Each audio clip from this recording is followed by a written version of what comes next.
Baiklah, di sini saya akan menjelaskan pengertian tentang perkembangan. Perkembangan adalah pola perubahan yang dialami individu sejak masih dalam kandungan sampai rentan waktu kehidupan tertentu. Perkembangan pada umumnya melibatkan pertumbuhan, namun pada masa-masa tertentu akan melibatkan penuaan. Perkembangan ini merupakan akibat dari proses kematangan dan pengalaman belajar dari setiap individu.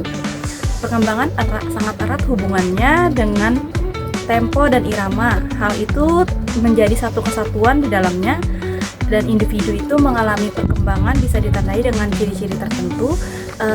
Namun tidak jarang juga individu kurang menyadari akan perubahan yang telah terjadi pada dirinya. Hal tersebut lumrah terjadi karena perkembangan erat dengan kematangan diri, yaitu sebagaimana cara individu berpikir tentang lingkungannya. Perkembangan secara sistematis adalah bahwa perubahan dalam perkembangan yang bersifat saling ketergantungan atau saling mempengaruhi antara satu dengan bagian yang lainnya, baik fisik maupun psikis, dan antara merupakan suatu kesatuan yang harmonis.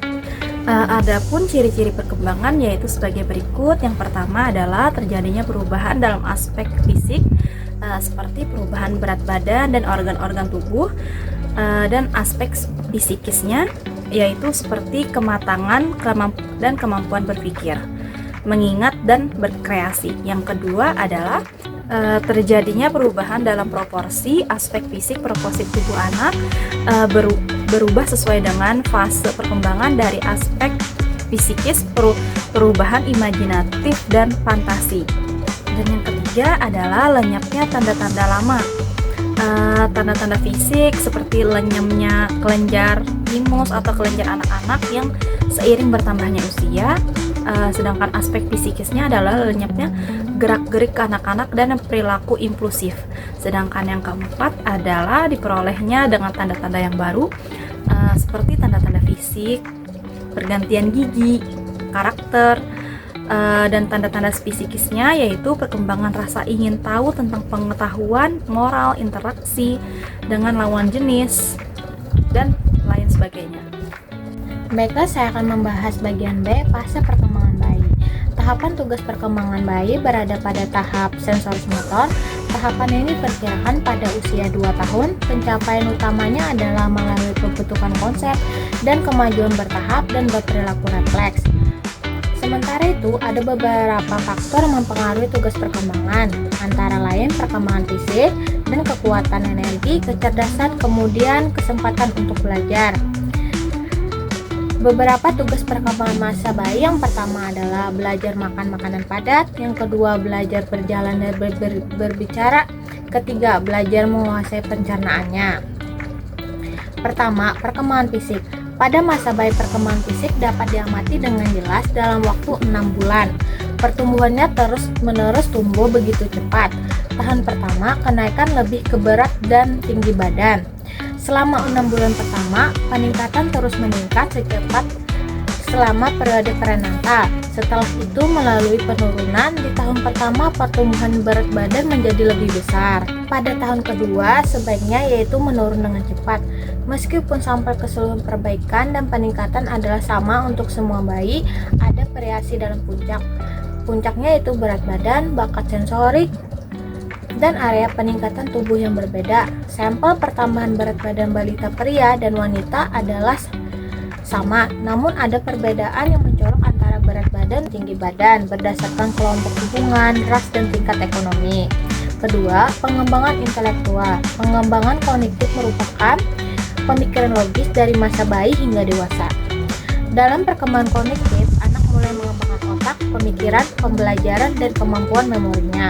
Dunia kognitif anak-anak seusia ini kreatif, bebas, dan fantastis. Imajinasi anak-anak berkembang dari waktu ke waktu, dan pemahaman intelektual mereka tentang dunia meningkat. Perkembangan kognitif sendiri meliputi menjadi salah satu aspek perkembangan manusia berkaitan dengan pemahaman, yaitu pengetahuan.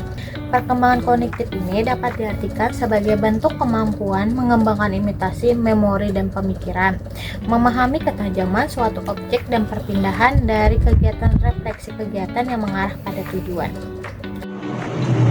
Baiklah, di sini saya akan menjelaskan bagian C, yaitu perkembangan dalam kandungan. Yang pertama adalah periodisasi dalam psikologi Islam, yang dimana periodisasi tersebut terbagi menjadi 2 periode. Yang pertama adalah periode prakonsepsi. Apa itu periode prakonsepsi? Jadi periode prakonsepsi adalah perkembangan manusia sebelum masa pembuahan sperma dan ovum. Yang kedua adalah periode pranatal, di mana periode perkembangan manusia yang dimulai dari pembuahan sperma dan ovum sampai masa kelahiran. Dan periode ini terbagi menjadi 4 fase. Yang pertama adalah fase nutfah. Yang pertama itu adalah fase nutfah. Yang kedua fase alaqah. Yang ketiga adalah fase mudghah. Yang keempat adalah fase peniupan ruh ke dalam janin setelah genap 4 bulan. Jadi tugas yang diperankan sebagai orang tua adalah menjaga janin agar janin yang berada di dalam kandungan itu tetap sehat, yaitu dengan cara mengkonsumsi makanan-makanan yang bergizi. Dan juga sebagai peran orang tua untuk menjaga janin adalah yang pertama adalah meningkatkan ibadah dan meninggalkan maksiat agar janin yang berada di dalam kandungan mendapat sinaran cahaya hidayah dari Allah Subhanahu wa taala.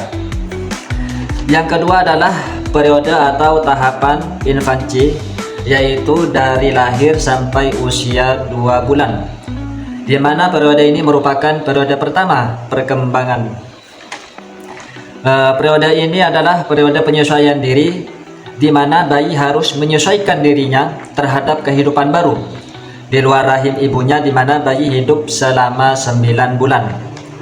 Periode infansi ini merupakan periode yang radikal, seperti bagaimana cara mengetahui terus kelahiran ini juga merupakan suatu interupsi pada pola perkembangan yang telah dimulai sejak konsepsi.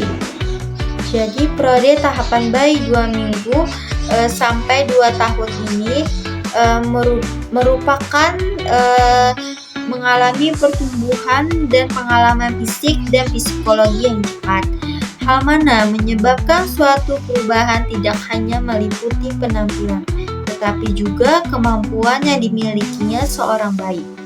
Berkembangnya diri makhluk yang tidak berdaya sangat tergantung pada orang lain menjadi makhluk yang mampu melakukan aktivitas duduk mandiri, berjalan sendiri, bahkan berbicara.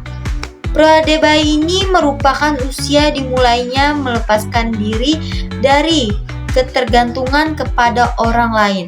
Keadaan ini disebabkan karena bayi mengalami perkembangan yang cepat pada pengendalian tubuh yang menyebabkan bayi dapat duduk berdiri, berjalan menurut keinginannya.